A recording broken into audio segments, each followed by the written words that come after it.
Welcome back to my channel SMT stock market trends. दोस्तों completely बात करने वाला हूं वन बाय वन सारी चीज़ों के बारे में, लेकिन गाइस उससे पहले बता दूं, आपने अभी तक भी चैनल को सब्सक्राइब नहीं किया और जल्दी से चैनल को सब्सक्राइब जरूर कर लीजिए ताकि आपको जो है इसी टाइप के अपडेट जो है मिलते रहें। आज बात करने वाले हैं, सबसे पहले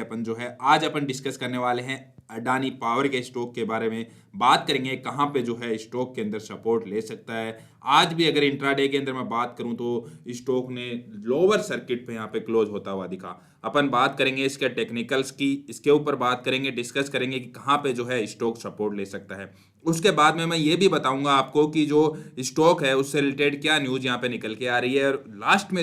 लास्ट में मैं डिस्कस करूंगा बैंक ऑफ जापान का जो मूव निकल के आया है, उसके अंदर जो है आपके लिए बैंक ऑफ जापान ने जो परसों के डे के अंदर 20 के अंदर मॉर्निंग में जो एक मूव दिया है, एक जो डिसीजन दिया है, वो कैसे इंपैक्ट कर सकता है आपके पोर्टफोलियो को। तो सबसे पहले अपन देख लेते हैं आज के मार्केट का एनालिसिस, उसके बाद में अपने मोस्ट अवेटेड अडानी पावर के स्टॉक के ऊपर चलेंगे। मैं अगर अपनी बेंचमार्क इंडेक्स की बात करूं निफ्टी 50 की, तो आप देख सकते हो यहाँ पे जो है आज फिर से यहाँ पे 0.39% की गिरावट के साथ क्लोजिंग हुई। आज एक्सपायरी के डे के अंदर भी जो है निफ्टी अपने आप को नहीं बचा पाई, और जो अपन देखें तो पिछले लास्ट 4 to 5 सेशन के अंदर जो है निफ्टी यहाँ पे लगातार स्ट्रगल करती हुई दिख रही है। अपने जो की लेवल्स हैं उनसे यहाँ पे लगातार स्ट्रगल करती हुई दिख रही है। जो इसने 52 वीक का हाई बनाया था उसी के अंदर जो है 18,887 का, उसके बाद में लगातार निफ्टी 50 के अंदर अपन ने जो है एक गिरावट का सिलसिला है वो जारी देखा है। अब आज देख लेते हैं, सबसे पहले आज के जो टॉप लूजर्स हैं वो आपके ध्यान में रहें। आपके अंदर अगर आपके पास इनकी पोर्टफोलियो में सिचुएशन में है तो वो भी आपको ध्यान में रखना जरूरी है। तो मैं सबसे बड़ा जो आज का लूजर रहा वो यूपीएल रहा, और वो उसने जो है आज के डे के अंदर 3.38% की गिरावट दिखाई। उसके बाद में ऑटो सेक्टर्स जो है M&M की बात कर लो, चाहे आइसर मोटर्स की बात कर लो, चाहे टाटा मोटर्स की बात कर लो, जो मोटर्स के जो ऑटो सेक्टर के स्टॉक हैं उनके अंदर भी आज बड़ी गिरावट देखने को मिली। और उसके साथ साथ आज जो है बजाज फिनसर्व के अंदर भी अपन ने 2.5% के अराउंड की जो है डाउन साइड मूव अपन ने यहाँ पे देखा। अब अपन बात करते हैं अडानी पावर के स्टॉक के बारे में, क्योंकि दूसरा पॉइंट जो मैंने आपको बताया था, जो सबसे मेन जो इस वीडियो का टॉपिक है अडानी पावर, तो उसकी सबसे जरूरी है बात करना यहाँ पे, और एक एक चीज को समझना जरूरी है। तभी जो है बहुत सारे लोग इस स्टॉक के अंदर फंस चुके हैं, ऊपर के लेवल पे फंस चुके हैं, और बहुत सारे लोग जो है नीचे तो स्टॉक ले लिया था लेकिन उसके अंदर प्रॉफिट बुकिंग नहीं कर पाए, और उसकी बहुत सारी रीजंस थे। किसी के जो ग्रीड आ गई, ओवर ग्रीडिंग की वजह से जो है बुक नहीं कर पाए, और कुछ लोगों को जो है लगा कि स्टॉक है वो यहाँ पे अपना कंसोलिडेशन दे रहा है तो उसके बाद में एक बड़ा जो राइज है वो यहाँ से आ सकता है, इसलिए भी जो है प्रॉफिट बुकिंग यहाँ पे इसके अंदर इतनी नहीं कर पाया रिटेलर्स। तो अब अपन बात करते हैं आज के इंट्राडे की। मैं बात करूं तो आज इसने फिर से सुबह सुबह जरूर यहाँ पे 290 के जो लेवल्स हैं वो यहाँ पे दिखाए थे, लेकिन उसके बाद में जो है स्टॉक ने लोअर सर्किट के अंदर अपन को क्लोजिंग देता हुआ दिखा। और पूरे दिन के अंदर जब से लोअर सर्किट लगा उसके बाद में एक बार यहाँ पे थोड़ा सा जो है अपन को ब्रेक होता हुआ दिखा, लेकिन उसके बाद में आप देख सकते हो क्लियरली लोअर सर्किट जो है वो ब्रेक ही नहीं हो पाया। तो मैं बात करूं तो स्टॉक का जो 52 वीक हाई है वो है 432, और 432 से अगर आज की प्राइस की बात करें तो वो लगभग आप देख सकते हो कितना ज्यादा डाउन जो है वो स्टॉक यहाँ पे आ चुका है। तो ये एक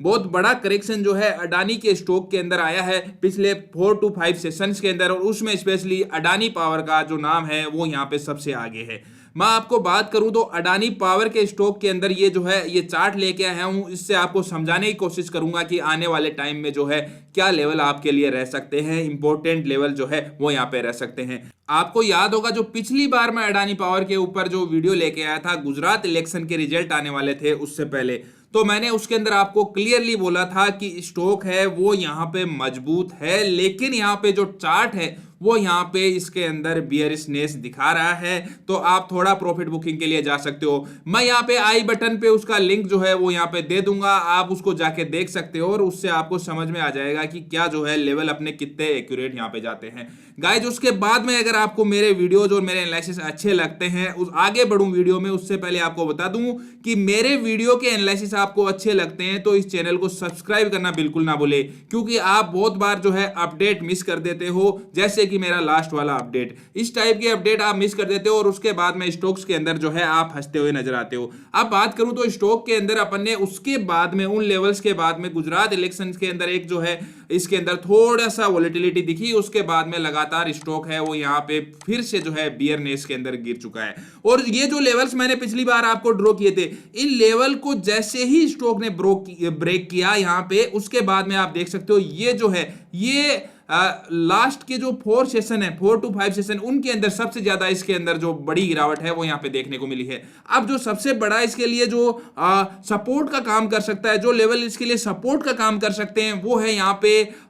जो नेक्स्ट सपोर्टिंग लेवल है वो है यहाँ पे 245 से लेके 250। ये जो लेवल है ये इसके लिए एक बड़ा जो मेजर सपोर्ट है उसका यहाँ पे काम करते हुए दिख सकते हैं। मैं आपको बोल रहा हूं ये जो है अगेन ये जो लेवल्स हैं ये इसके लिए एक अच्छा सपोर्ट का काम कर सकते हैं, क्योंकि अपन ने देखा था इन्हीं लेवल्स के अंदर जो है यहाँ पे स्टॉक ने एक सपोर्ट लिया था, प्रीवियस सपोर्ट लिया था, बहुत ही शानदार सपोर्ट, और उसके बाद में अपन ने इसके अंदर ऑल टाइम हाई, आज तक का इसका ऑल टाइम हाई बनते हुए देखा था। तो ये सपोर्ट बहुत क्रूशियल है। इन जो पॉइंट्स है इनको नोट आउट करना बहुत जरूरी है। इस टाइप के जो पॉइंट्स होते हैं इनको नोट आउट करना बहुत जरूरी है। और दूसरी चीज, अगर इसके बाद में भी यहाँ पे भी अगर पीछे के थोड़ा सा प्रीवियसली भी अगर आप जाओगे तो यहाँ पे जो है स्टॉक ने एक रेजिस्टेंस भी फेस किया था, उसके बाद में स्टॉक ने फिर से उस रेजिस्टेंस को ज्यादा फेस नहीं किया और वहां से जो है रिकवर कर गया। उसके बाद में फिर से यहां से एक सपोर्ट लिया, तो 2 बार तो इस लेवल पे सपोर्ट ले चुका है और उससे पहले एक बार जो है यहाँ पे रेजिस्टेंस ले चुका है। जो प्रीवियस रेजिस्टेंस होता है वो हमेशा सपोर्ट का काम करता है, मैंने आपको बार बार ये चीज बताई है। तो यहाँ पे जो है सपोर्ट जो है 2 बार स्टॉक प्रीवियसली यहाँ पे इस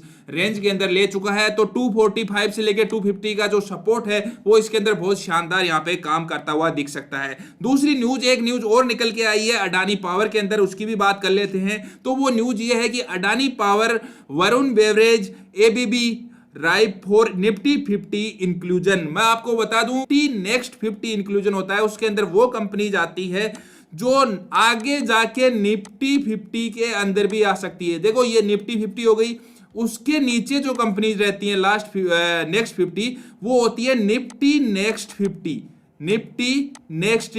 50। तो ये जो है इसके अंदर जो है अडानी पावर की एंट्री हो सकती है। अब ये कब तक हो सकती है एंट्री, मैं आपको बता दूं ये एक्सपेक्टेड है, अभी फिक्स नहीं हुआ है। The changes are likely at the March 2023। अब आप बोलोगे इससे क्या इंपैक्ट पड़ेगा? गाइज इससे बहुत बड़ा इंपैक्ट पड़ता है किसी भी स्टॉक के अंदर। अगर फॉरेन इन्वेस्टर यहाँ पे इंडिया के अंदर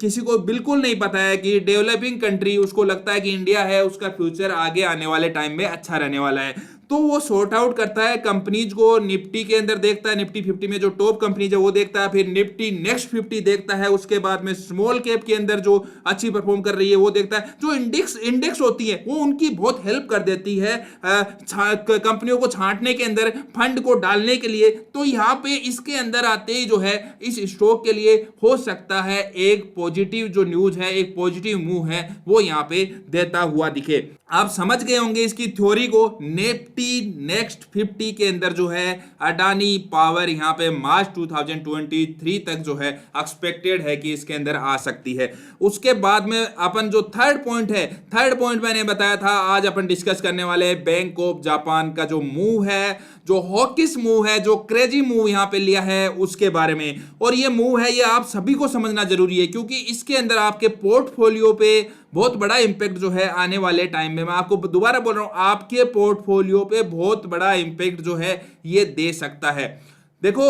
बैंक ऑफ जापान की हमेशा की एक नीति रही है कि वो जनरली जो अपनी इंटरेस्ट रेट होती है उसको बढ़ाती नहीं है, इंटरेस्ट रेट को लगभग जीरो ही रखती है अपने जो वहां के नागरिक हैं उनके लिए। अब यहाँ पे क्या हुआ कि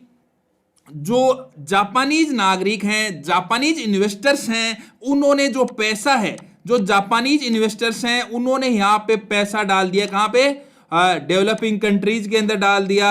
डेवलप्ड कंट्रीज के अंदर डाल दिया,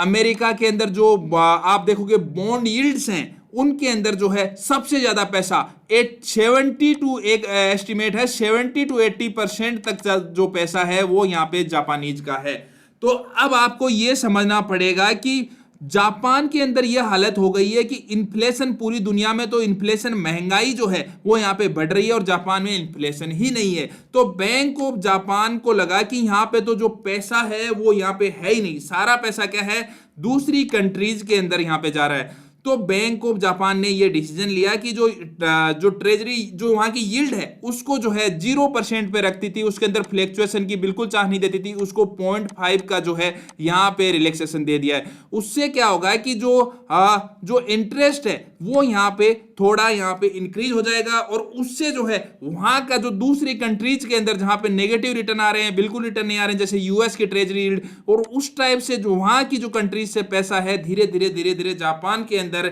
वापस आ सकता है, ये एक्सपेक्टेड है। और ये इससे ये भी हो सकता है आने वाले टाइम में जो है बैंक ऑफ जापान इसको और जो टाइट है वो करता हुआ दिखे और इंटरेस्ट रेट भी यहाँ पे बढ़ाता हुआ दिखे, तो उससे जो इन्वेस्टर्स हैं वो अपना पैसा बाहर से वापस निकालना शुरू करें। तो इसका इंपैक्ट इंडिया पे भी पड़ सकता है, क्योंकि मैं आपको बताऊं तो यहाँ पे टॉप जो कंट्रीज है जिसके अंदर जापान इन्वेस्ट कर रखा है उसके अंदर आप यूएस को ले सकते हो, आप दूसरा चाइना को ले सकते हो, आप तीसरा यहाँ पे इंडिया को ले सकते हो, ऑस्ट्रेलिया को ले सकते हो। तो ये जो कंट्रीज हैं इन कंट्रीज के अंदर यहाँ पे बल्क में जापान ने पैसा इन्वेस्ट कर रखा है और इस टाइप के जो मूव ले रही है बैंक ऑफ जापान वो बिल्कुल भी इन कंट्रीज के लिए, इन कंट्रीज के मार्केट के लिए एक अच्छा मूव नहीं है, क्योंकि जापान एक सबसे बड़ा इन्वेस्टर है दुनिया के अंदर। जापान को ऐसा वैसा कंट्री नहीं है, जापान के पास जो मनी पावर है वो बहुत ज्यादा है और जापान ने पूरी दुनिया के अंदर बहुत ज्यादा पैसा जो है हेविली इन्वेस्ट कर रखा है। जो जापान यहाँ पे वर्ल्ड वार सेकंड के अंदर बिल्कुल बर्बाद हो गया था आपको लगता होगा, लेकिन उसके बाद में आज जो देखें तो उसकी फाइनेंशियल कंडीशंस हैं वो टॉप पे है दुनिया के अंदर। उसके बाद में भी वहां पे महंगाई नहीं है, वहां पे ये सिचुएशन बन रही है। तो बैंक ऑफ जापान ने पहली बार ये डिसीजन लिया लास्ट 10 ईयर के अंदर। आप देखोगे तो उन्होंने कोई उनकी जो बैंक ऑफ जापान है उसके इस टाइप के मूव के तो कोई एक्सपेक्टेड भी नहीं था, उसके बाद में इन्होंने ये मूव लिया है। तो डेफिनेटली इसके ऊपर भी आपको जो है ध्यान रखना होगा और जो इस टाइप के जो फर्म्स हैं जिनके अंदर जापानीज इन्वेस्टमेंट ज्यादा है उनके ऊपर थोड़ा सा जो है आपको ध्यान रख के चलना पड़ेगा कि उनके अंदर प्रॉफिट बुकिंग है वो आने वाले टाइम में आए तो उसमें जो है अपन उसी के अकॉर्डिंग जो डिसीजन है वो यहाँ पे ले। उसके बाद में मैं आपसे यही चाहूंगा कि आप इस वीडियो को ज्यादा से ज्यादा लाइक करें और जो अपने फैमिली मेंबर है उनके साथ शेयर करें, ताकि लोगों जो आपके फैमिली मेंबर है उनके पास भी जो फाइनेंशियल विजडम है, जो फाइनेंशियल नॉलेज है वो यहाँ पे पहुंच सके। क्योंकि मेरा मकसद ये नहीं है कि आपको ये पॉइंट दिखा दिए कि 71 पॉइंट जो है निफ्टी बढ़ गई, ये हो गया। मेरा मकसद ये कि आपको एक रियल नॉलेज दूं, आपको एक फैक्ट्स जानो, आप पीछे की चीजें जानो कि मार्केट के अंदर हो क्या रहा है, तभी जो है आप एक अच्छे और इंडिपेंडेंट इन्वेस्टर है वो यहाँ पे बन पाओगे। थैंक यू दोस्तों।